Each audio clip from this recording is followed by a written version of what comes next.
Hey everyone, welcome to another episode of our summer series. Hope you guys are all enjoying these weekly videos, which occupy the space that we leave as the show is on hiatus.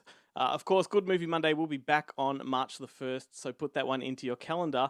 This week, I'm excited to be joined by Sandra Sciberras, the writer and director of a new Aussie sci-fi horror movie called The Dustwalker. Hey Sandra, thanks for having a chat with me today. It's great to meet you. How are you? Fantastic to be here. It's great. How's COVID treating you? It's treating me better now than it did all than it did all year. It's been a pretty hard slog, you know.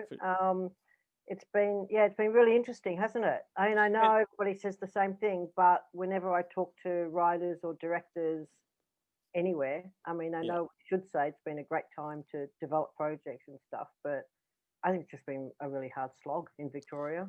it definitely has. I think from sort of our media perspective, the one bonus has been that so many people are available to talk. Yeah. Yeah, I'm definitely finding that whole international space. Yep. Uh, Definitely never had that before. You know, Yeah. I was in Los Angeles because my other main hat is running a film school. So I kind of head of VCA, film and TV, and I was in Los Angeles just a week or a few days before a kind of lockdown happened. I was there launching something on a panel, and yeah, I didn't really know what was kind of happening. You know, Yep. we just got the whole news from Australia while we were there, and then we just kind of flew back. And a few days later, everybody that came from LA had to go into quarantine. Oh, you just So scraped in. yeah, I scraped in, and then I went, oh my god, knowing me, I've probably got the virus, spread it to everybody. My mother will die, so I had to go straight to go get tested. Mm. But yeah, so it's been really hard for kind of emerging and younger student filmmakers Hmm. as well as like for myself. Yeah, I Yeah, bet. Well, speaking of films, how would you explain The Dustwalker to those who've never heard of it? I would say, I mean, for me, I still explain it like a character. You know, I still go down the road of story about a small town in the middle of an Australian desert, a red, amazing desert, um, and an alien drops a virus and the townspeople have no idea what is turning, the people that they love into this kind of strange, murderous human beings. They're not zombies. They're not, creatures. They're humans, but they act. Well, they're going to kill you. So, um, so it's that conflict of like, do I shoot them? Do we not shoot them? Is this an American Western where we would shoot everybody, or is this actually Australia where we don't run around shooting people as Hmm. much? As much. So it was kind of putting that real world dilemma into the picture, and I mean that's kind of how I explain it. 24 hours, and then the alien and the humans need to come together and kind of work each other out. Hmm. Um, yeah, and that's kind of how I explain it. Well, speaking of virus, it's kind of a timely project. It's almost a documentary. Can't believe that. You know I what? mean, What I enjoyed most about this is the fact that you took sort of that classic pod people type of trope and put it in the outback, which gives it a really unique flavor. How much did sort of those pod people body snatcher type of movies influence the direction you took? oh well, I mean, I love them. I love them. I love that genre right down, right back from being your classic kid who grew up on the original Blob, Yeah. you know, and just I watched all those films very much, all those Roger Corman films. I watched them all, loved them, and at the same time, like I really love drama, Mm. and I love American indie cinema, and I love British horror. So for me, it was always that combination of drama, good characters, um, at the same time as good horror. Yep. And so for this one, it was a kind of it's definitely a genre hybrid. Oops, somebody's emailed me. The world of Zoom and interviews.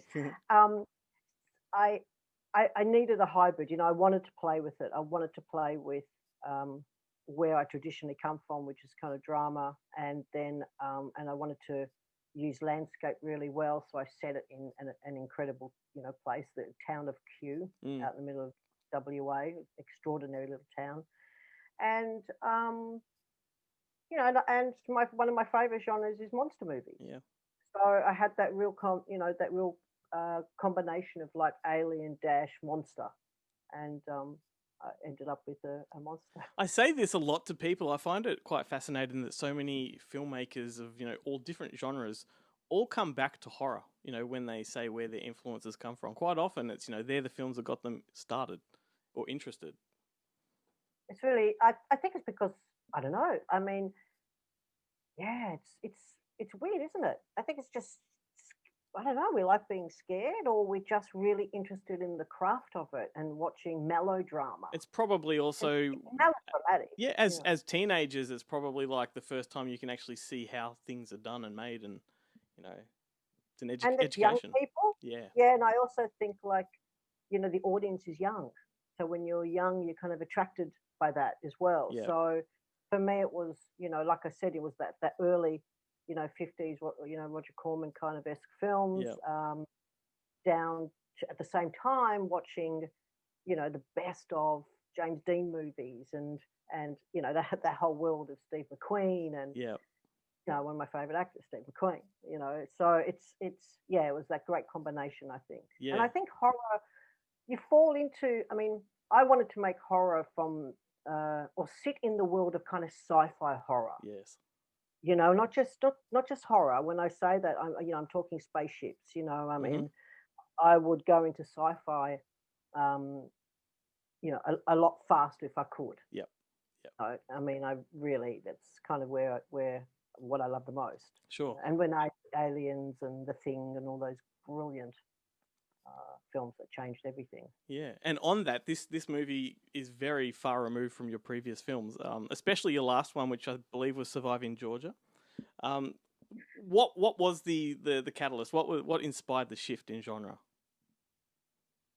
Oh, got a chance to I don't know. I suppose got a chance to finance something on my own a little bit. I mean, I love my other films, um, and they are. Yeah, the thing is that even surviving Georgia is a comedy drama or romantic comedy drama, and we don't make many of them. So for me, it was about wanting to do something that you don't see very often. I wanted to learn the craft.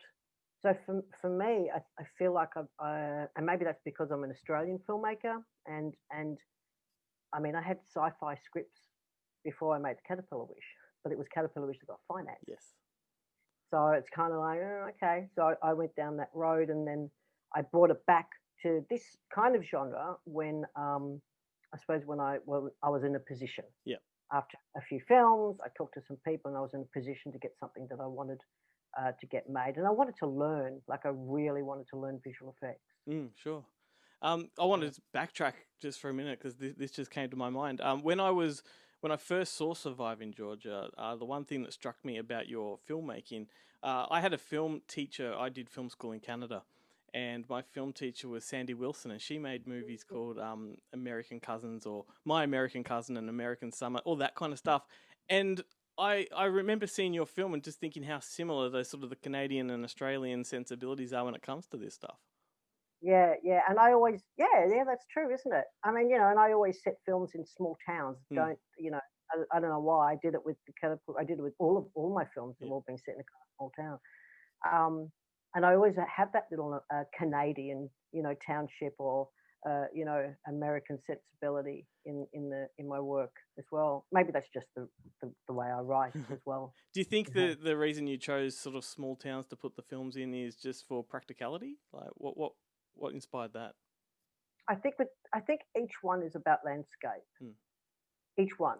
Each one of my films that were funded bigger, because I've also got another little film in between with Cassandra McGrath called The Green Door, which hasn't quite been finished yet. Again, a little bit of psychological horror, mm, you know. Um, no, I think I like landscape. So I went from a kind of small town ocean hmm to with with the Caterpillar Wish, and then I did Surviving George in the Mountain, and this one in the Red Desert. So I don't know what's left now. It's like you're Outer space. it's like an anthology that you're building. Yeah. Well, movies like over the last sort of, I guess, decade, stuff like The Babadook and Relic, amongst others, they've given like a renewed credibility to genre films. Do you feel that? A new credibility? Like a renewed credibility. Like there's a lot more integrity to these sort of films, I think. Well, I suppose, yeah, there is. And I think you mean really from the mainstream, yeah, because those of us who love them, we've been loving them forever. Yeah. Yeah, and I do think it's crossed into the mainstream the last 10, 15 years. Yeah, I don't know which film did that, though. You know what I mean? I don't know which film just kind of just made it more mainstream in a good way. Well, it's true. Like, I'm not sure. One of them must have. Well, I mean, obviously, Wolf Creek probably put us on the map for horror, but I think, the Babadook and Relic both are female directed too, which I think brings a new kind of, I guess, tone to horror. I guess female directors, I love it. I find there's much stronger emotional anchor in the films. Yeah, I suppose like, were you waiting for me to comment on it? No. Yeah, I'm thinking actually. Yeah. Natalie James. I mean, I love both those films very much. I think they both did a really great job. Yeah, it's interesting because when I think of, even though, like, for me, sensibility, I even think of Aliens though, and I think of Ripley, and like, she got me. Yeah. That was emotional for me. Like, her and that cat.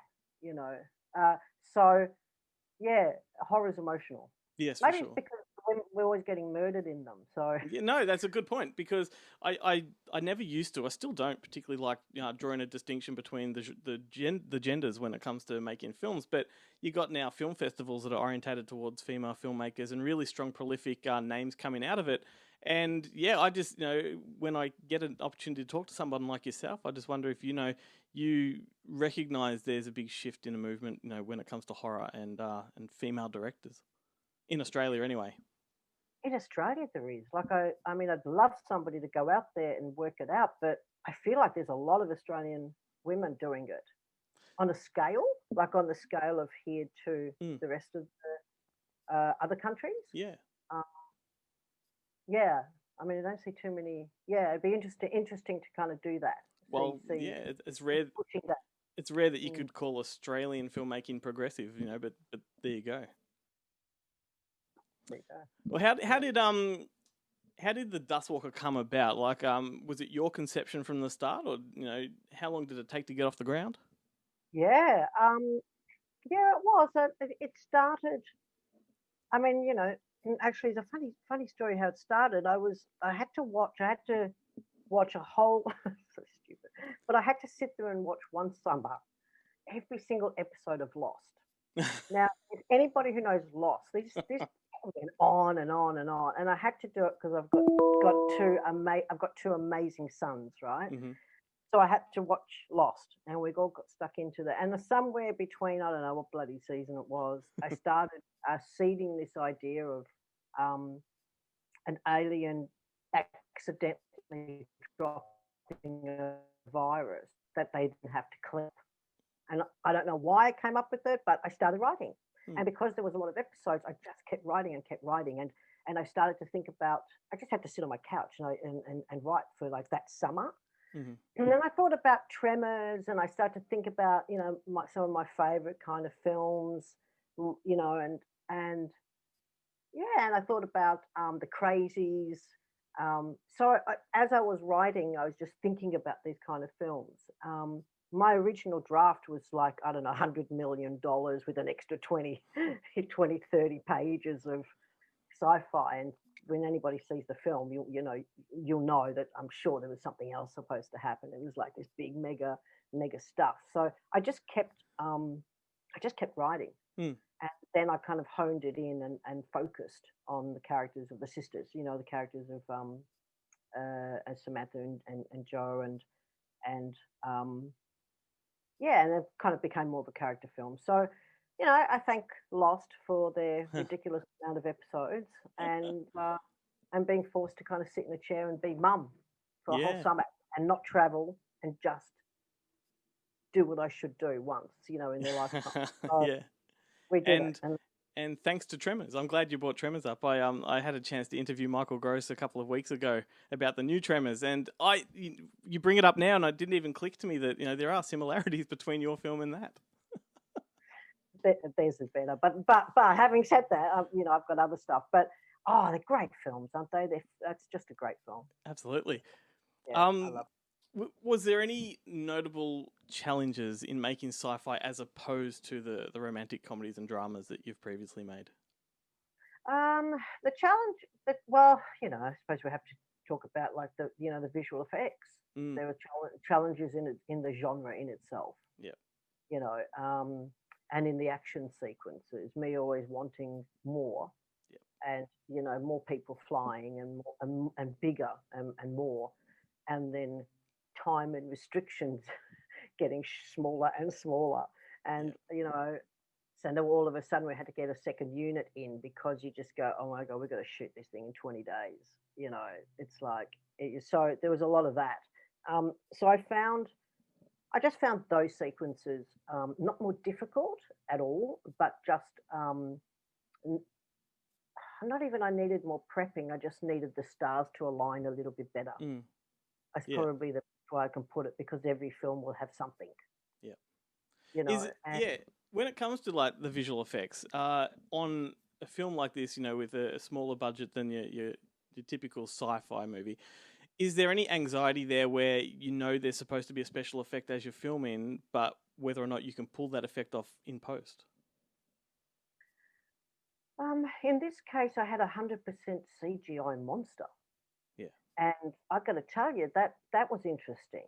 Mm, And when and I wrote this script to teach myself things because I'm not going to say in this country because I love Australian filmmakers and I love our industry, but who gives you who else is going to give me a job mm. directing a monster? I nearly swore then. You're Well, allowed to. You're allowed I to. know, but you know how I promised. I said to you, "Oh my god, I'm going to be really good." And it's like, but, I'm um, impressed.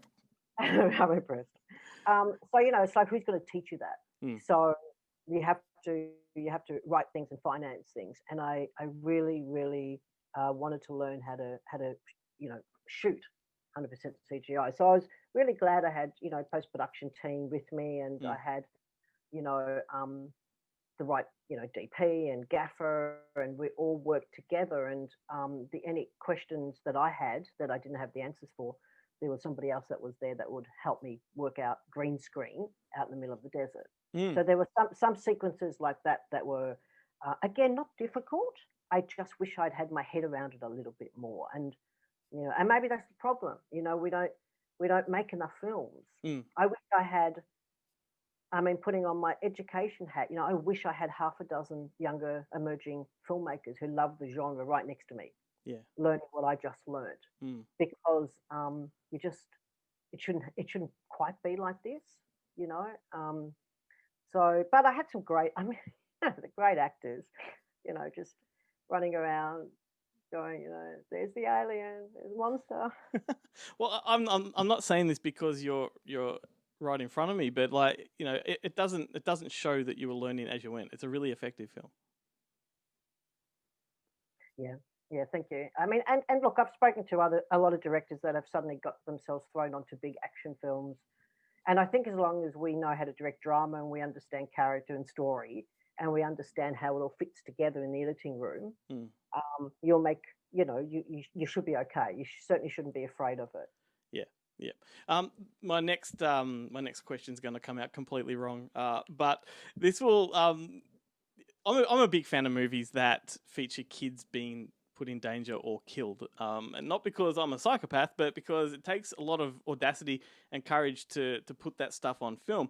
And there's definitely a stronger punch to the drama, I think, when they do that. And Australian films tend to put kids in danger a lot. What were your motivations at taking that risk? Because you really go full hog at it. Yeah, I would have gone more. Perfect, Totally perfect gone. response. I totally would have gone more. I got the footage, I just didn't have the guts to put it all in the end. But um, I think it has a place. Yeah, I think it's a.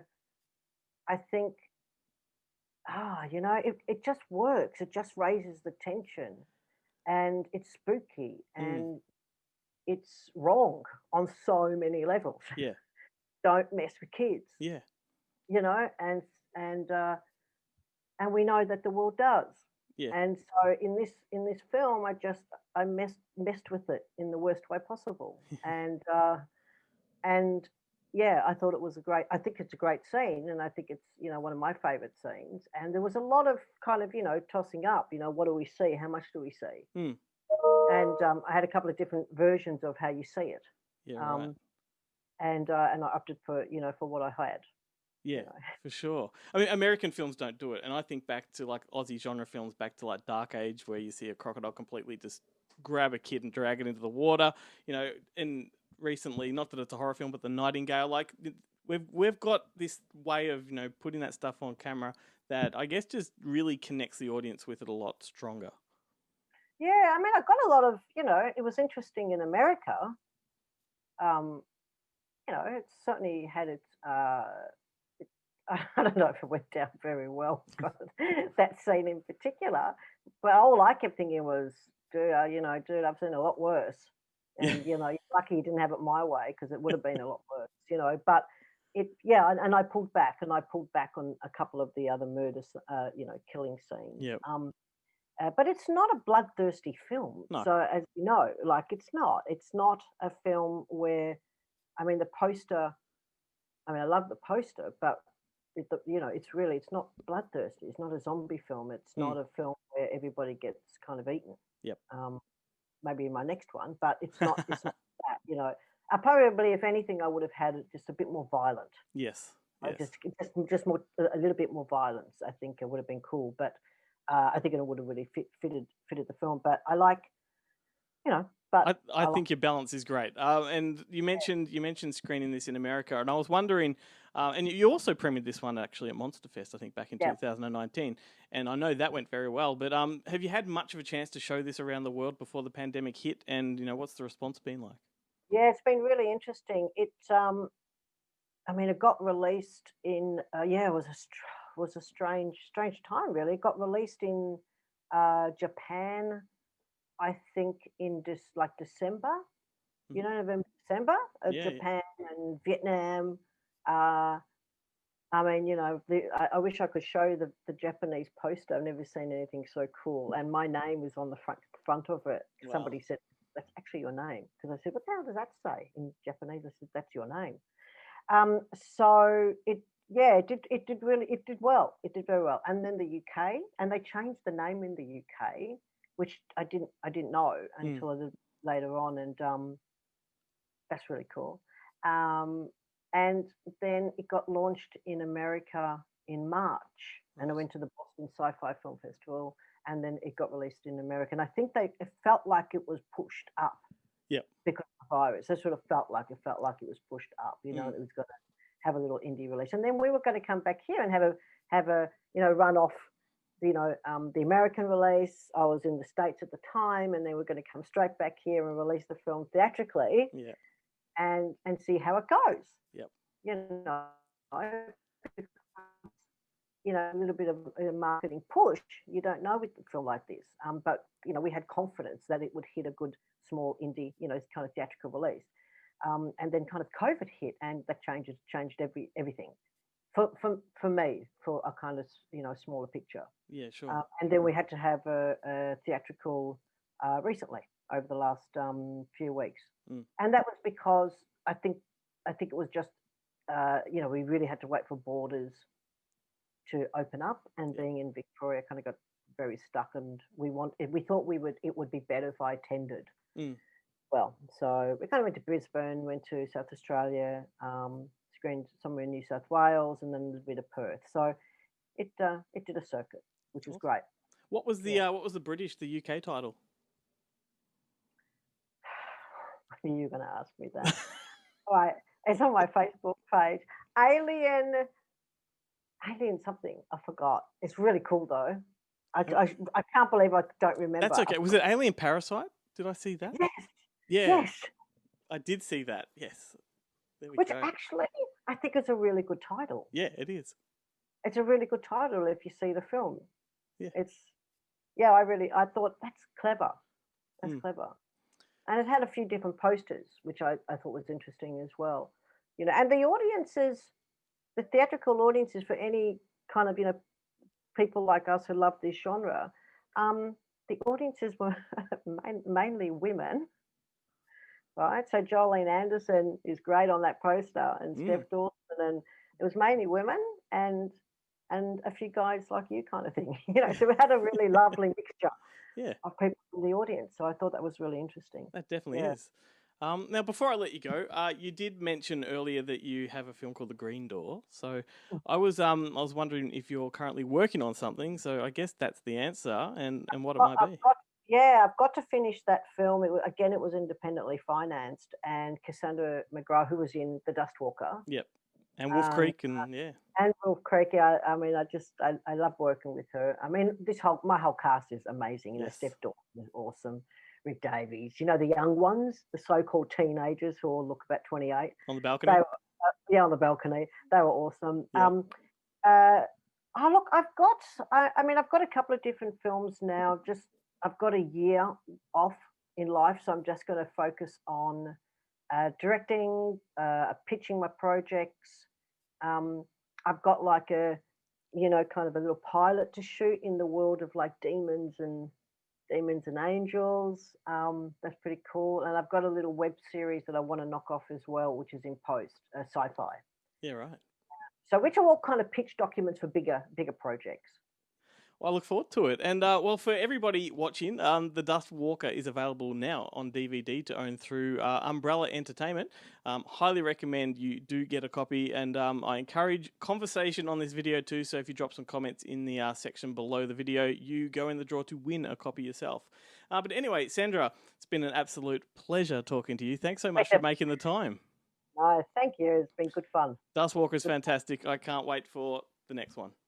Oh, good on you, mate. Thank you.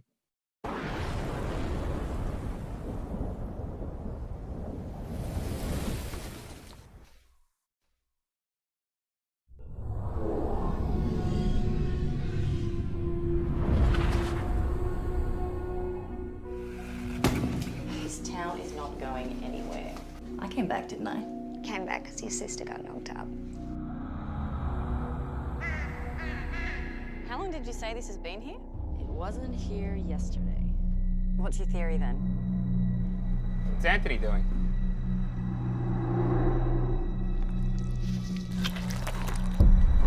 Bill. Why is Mr. Butter standing like that? Bill, are you okay?